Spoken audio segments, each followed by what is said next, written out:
Kacini kami nih. Mantap. Nah, ya, jadi lanjut terus ke bawah deh. Iya. Aneh, ini ulangi. Diberi sambutan dengan apa yang dimaterikan keren. Ya, oke. Jadi lanjut juga sumpaing.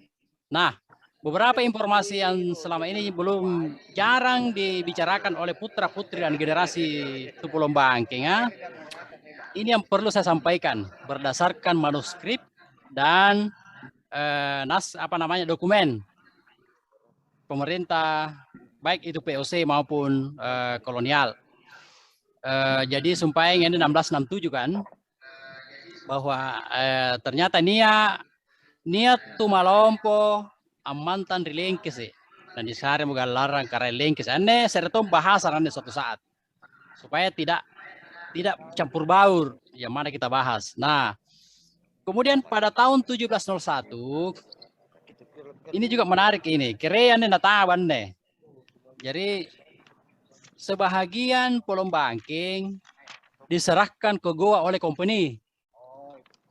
Ya kan? Ini mesti dilacakin deh. Ini kan wilayah Pulau Bangking. Kerean nataban yang diserahkan kepada company POC. Iya, ini kota yang bentuk kadu PP. Ya, Anjo, ini perlu kita cek ke dokumen lain. Sebenarnya niat Ji, cuma ini kan saya harus disiplin dengan pembatasan waktu dulu. Karena ini saking pokok kanan nih. Nah, kemudian Tuni pekala berkuasa neka hadir. Nakana naskaya ribalandan nih. Yang pertama menyandang gelar Karain Pulau Bangking adalah Ike Bu Daeng Banjarreki. Cicit dari Karailoi Rimalewang. Ya, yang telah diangkat oleh Raja Goa menjadi Batambanua di Malewang. Nah ini.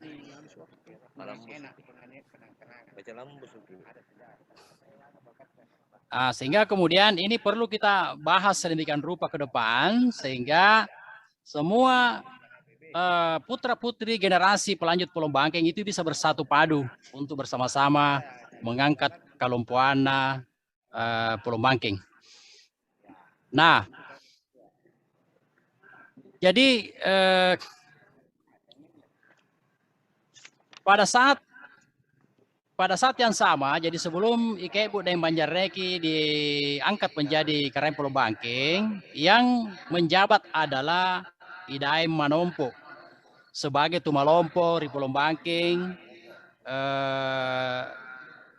Ia masih menggunakan istilah Palili Nagoa. Beliau ini yang menjabat, kemudian karena satu dan lain hal, lalu kemudian beliau dilenserkan, ada jadi data lain, bagaimana proses beliau dilenserkan, kemudian diangkatlah leluhur kita, Ike Bu Daeng Banjarreki sebagai Karain Pulau Bangking yang pertama. Kalau di zaman Idaeng Manompo, ini masih tinggalan dari Goa, yaitu Tumalompo, Pulau Bangking. Nah ini yang menarik nih, yang banyak dibahas tadi. Anjo company ya, baik POC maupun Hindia Belanda, mereka menyatakan seperti ini. Kita tidak pernah menikmati atau kita tidak pernah nyaman atas penaklukan kepada Pulau Bangking. Bahkan sampai setelah 1816, artinya bahkan setelah diserahkan lagi dari Inggris. Ya kan? Itu diakui sendiri oleh POC dan pemerintah Hindia Belanda bahwa ini Pulau Bangking, walaupun kita taklukkan, walaupun kita miliki sebagai hak penaklukan, tapi tena jangan sana nyawai ya. Ambalah kini Pulau Bangking, ya cari-cari bunga-bungaan atau kayak aku ni luan, bajikan ini luai ya. Kasangin penapan rakyat, jadi sangin susah jadi apa? Anda yang lagi Pulau Bangking. Kenapa demikian? Nah, ini salah satu datanya yang menarik ini. Berulang kali mereka ini ya, Pulau Bangking memberontak melawan otoritas yang sah. Otoritas yang sah ini menurut versi Belanda kan. Salah satunya adalah pada tahun 1736, Pulau Bangking berpihak kepada pemberontakan Karaing Bontolangkasa, Ima Pasepe dan Ima Maro terhadap kerajaan Goa yang dibantu oleh VOC. Pulau Bangking berpihak kepada Ima Maro. Artinya apa? Itu tadi melawan otoritas yang sah, melawan penguasa di Goa dan VOC. Itu. Yang kedua pada tahun 1745. Nah, ini ada lagi ini perlawanan tu Pulau Bangking sama Angeri VOC ya. Kemudian 1828, Niak Mosing. 1859. Yang mereka sebut ini hanya peristiwa yang besar-besar. Jadi aku ini karena setiap yang nginjau karang yang di Pulau Bangking. Apa rendah? Jangan yang ngewai dari Belanda daripada yang tidak melawan. Ya ngasih riwayatan. Nah, ini data yang lain ini yang tadi itu yang masih kelanjutan dari yang tadi. Ini pada tahun 1736. Ini yang dimaksud ini. Pemimpin selatan yaitu Karenggaleson dan Pulau Bangking itu jatuh dari kita dalam pertempuran. Maksudnya ini tidak berpihak kepada VOC. Jadi perang saudara di Goa antara Karaing Bontolangkasa, Ima Pasepe dan Ima Maro beraliansi dengan Lama Dukeleng dan dari Wajo, Arumato Wajo dan Arung Kaju dari Bone. Galesong dan Pulau Bangking itu berada di pihak Karaing Bontolangkasa. Sehingga pada satu data lagi, bahkan Karenggaleson yang menjabat pada saat itu diasingkan ke Afrika. Tapi data ini juga belum pernah diungkap di Takalar bahwa ternyata ini antu Karenggaleson kudu diasingkan dari Afrika di Tanjung Harapan menyusul Tuan Tasalamaka. Nah, data lain mengatakan jadi begini, sejumlah besar pemimpin atau karaing, jadi ini para pejabat Karenggaleson kan deh, berturut-turut harus dihentikan dari jabatannya.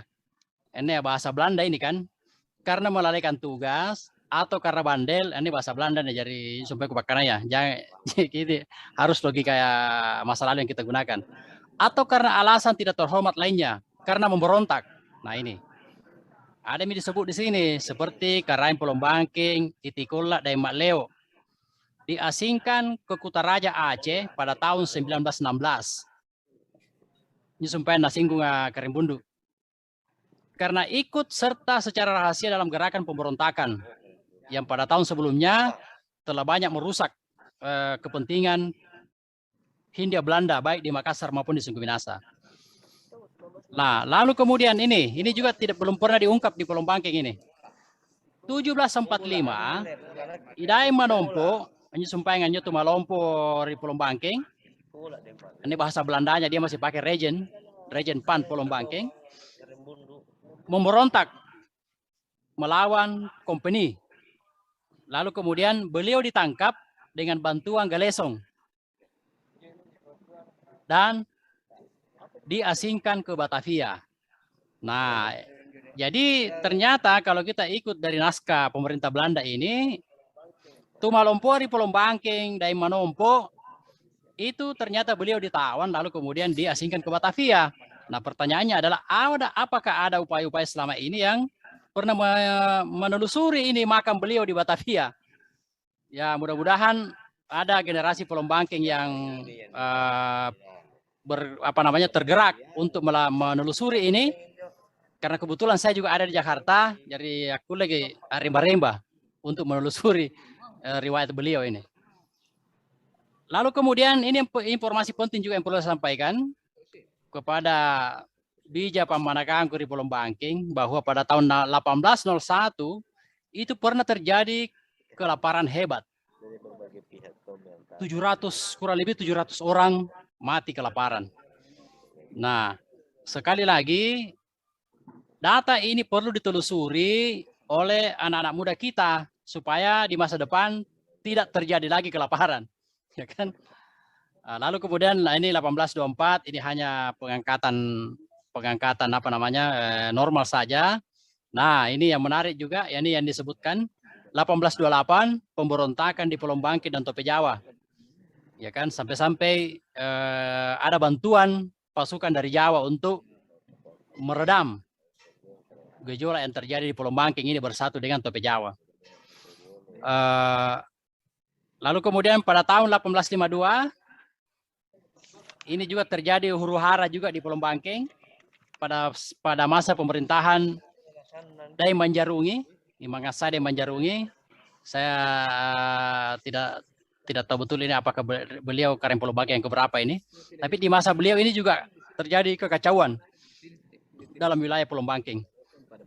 Kemudian 1853 ini juga terjadi kekacauan bersama dengan Turatea. 1859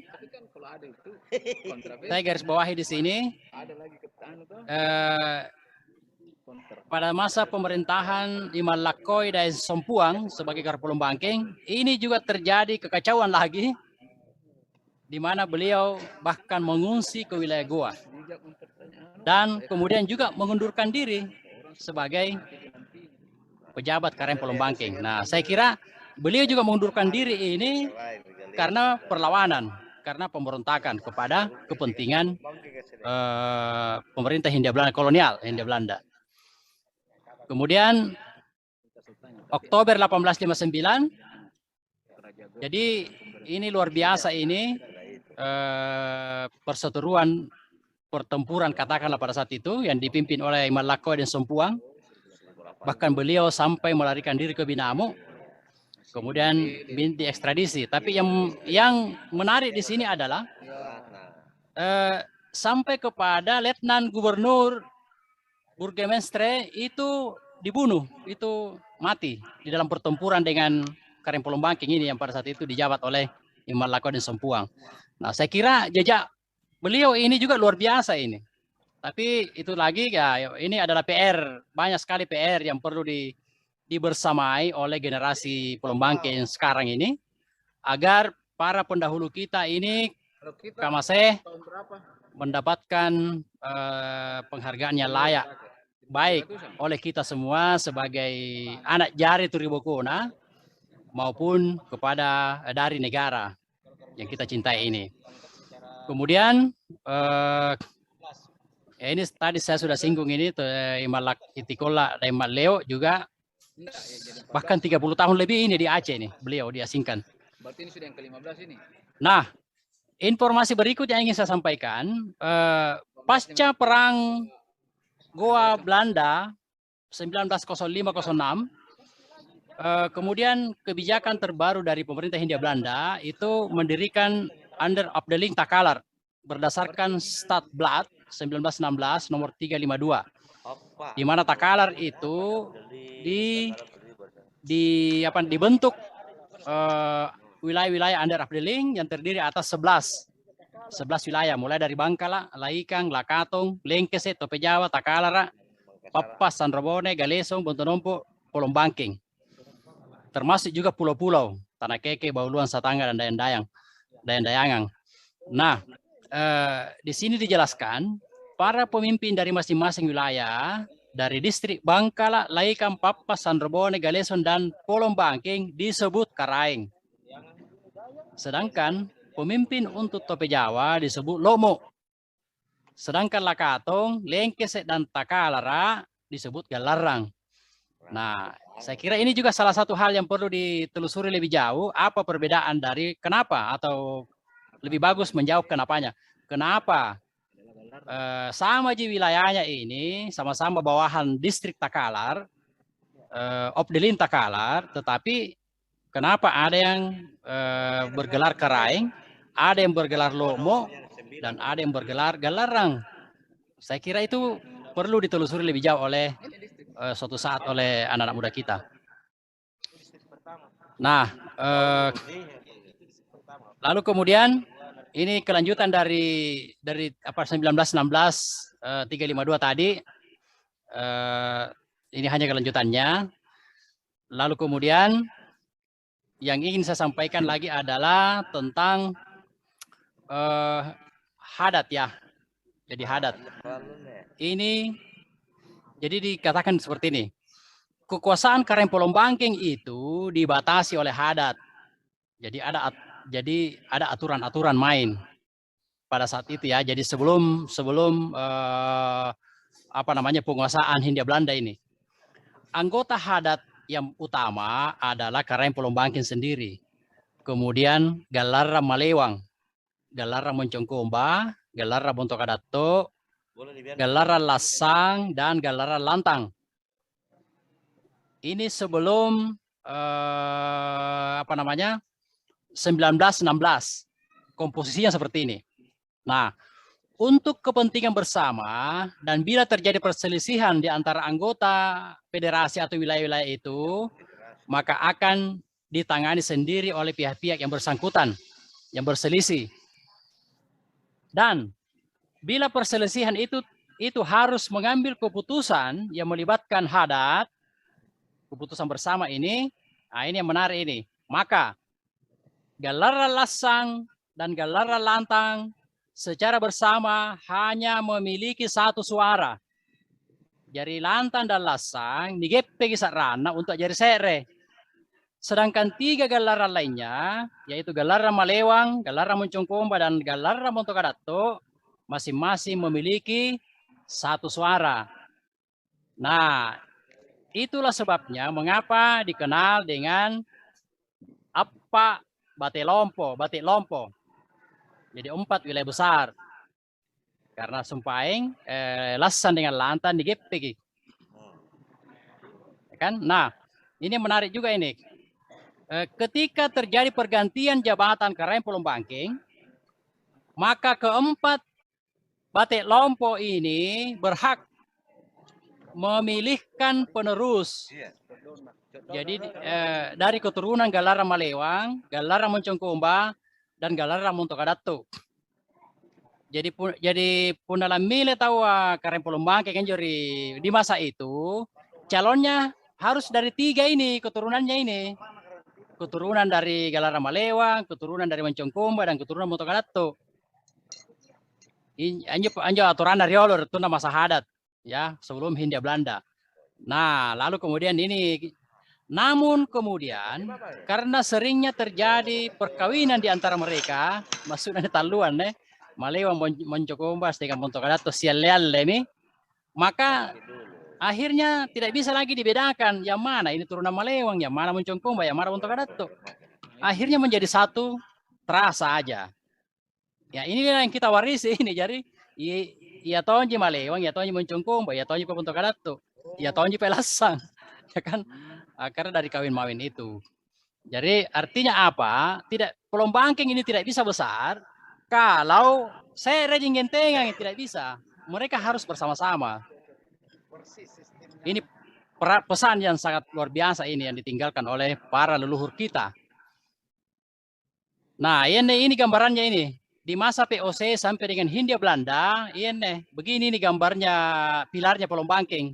Malewang, Moncongkomba, Bontokadato. Ane Bontokadato itu perubahan dari Pangkalang. Pangkalang ini wilayah tua dulu di masa Karelori Bajing. Kemudian menjadi Bontokadato. Nah, kemudian Lassan dan Lantang menjadi satu ya dalam hal pengambilan keputusan. Nah, wilayah yang terakhir ini di masa pemerintahan Itikola dan Matleo ini yang berlaku ini. Hasil keputusan Hindia Belanda 1916-352 itu 22 wilayah dalam ruang lingkup distrik Polombangking yang dikepalai oleh Karang Polombangking, yaitu Malewang, Moncongkomba, Bontokadato, sampai kepada yang baru-baru ini, yang baru disebut sekarang ini tentang seperti Jene Maeja dan seterusnya, ya kan? Nah ini nih ya, ini yang sebelum Karang Polombangking terakhir, yaitu Tautoata atau Balap Berita Haji Pajonga dan Ngalle. Karena ini berlaku pasca Perang Goa, yaitu 1916. Nah, kemudian Gaukang. Ini perlu juga dipahami bersama ini karena Polombangking ini dibentuk oleh disokong oleh pilar Malewang Boto Kadato, Mencongkumba, dan Lasan dan Lantang, maka regalia atau kelompokan dari Pulau Bangking itu asalnya dari Malewang, Lanjut yang sekarang gitu. yaitu Lasikapaja, Sigali, Panga, itu awal mulanya dari Malewang, ditambah dengan Lengu dan Trisula, Poke Trisula Yanjo, lalu kemudian diberikan kepada beliau Ikepo dan Banjarreki sebagai karaeng pertama yang diangkat oleh POC untuk menjabat sebagai karaeng Pulau Bangking. Karena Jor Sumpaing sebagai penanda bahwa seseorang apa yang tenggau di satu wilayah mesti nek gaukang. Nah, inilah yang diberikan kepada beliau sebagai penanda bahwa beliaulah yang menjadi pemimpin apa yang tenggau atau karemak gau di sebuah wilayah. Nah, ini jadi situasi ini ini ditulis pada tahun 1929. Jadi kemudian redaksinya berbunyi seperti ini. Sejak Karaeng atau kepala pemerintahan yang terakhir mengundurkan diri, ini maksudnya ya Imajadi Desila ini, Karenteaya.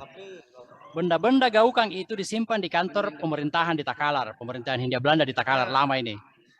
Nah, saat ini, jadi saat dokumen ini ditulis, yang menjadi karaeng Pulau Bangking adalah Imajadi Desila, diangkat dengan SK Gubernur Sulawesi tertanggal 14 Agustus 1924. Lengkap kini SK-nya beliau ini. Yang kemudian kita anak-anak sekarang ini kita kenal beliau dengan gelaran dan ikana Karenteaya karena beliau juga mundurkan diri kan di sini. Nah itu. Nah, poin terakhir yang ingin saya sampaikan mangiri tuni pekala birkung asing, baik bija pemanakang di Pulau Bangke maupun yang di Goa, bahwa untuk kebesaran Pulau Bangke ke depan, kita perlu mengintensifkan riset sejarah Pulau Bangke secara lengkap untuk penulisan sejarah Pulau Bangke secara utuh. Jadi pundak kule yang asen dan jo hal-hal yang berhubungan dengan Pulau Bangke itu kita buat dalam satu buku besar sehingga itu menjadi pegangan kita bersama dan memuat semua informasi data sejarah baik dari manuskrip lontar Paturi Loanga, naskah-naskah yang ditulis oleh POC, kemudian Hindia Belanda, termasuk tutur-tutur yang ada di setiap rumpun-rumpun keluarga di Pulau Bangking itu. Itu. Lalu yang kedua, nah ini lembaga adat Pulau Bangking yang ada sekarang ini yang dipimpin oleh beliau, beliau Andi Rizal Pajonga dan Karen Tompo, seyogyanya menjadi pusat edukasi sejarah dan budaya bagi generasi muda agar nilai-nilai luhur dari pendahulu Pulau Bangking dapat diwarisi dengan baik oleh generasi kita ini, ya kan? Kita ini adalah antara untuk anak cucu kita ke depan. Jadi peran lembaga adat ini memang sangat strategis. Nah, yang ketiga, nah ini dia. Penguatan lembaga adat agar dilakukan melalui satu, peningkatan kualitas sumber daya manusia. Yang kedua, penguatan pilar-pilar yang menopang eksistensi kakaraengan di Pulau Bangking, antara lain Malewang, Mencongkumba, Boto Kadato, Lasang, Lantang, dan 20 yang lainnya, termasuk Patalas, yang 22 kampung tadi itu. Anda tahu apa juga sabuk karena ini yang dari awal ya. Jadi ada 22 wilayah, itu harus dibangunkan, dibangkitkan untuk menopang eksistensi pelestarian adat dan budaya serta sejarah Pulau Bangking untuk kebangkitan kita bersama ke depan. Jadi punah kali-kali misalnya umpamanya atau umpamanya Malewang Jabawang tidak bisa, atau Boto Kadato Jabawang tidak bisa, atau Mencongkumba Jabawang harus bersama pi.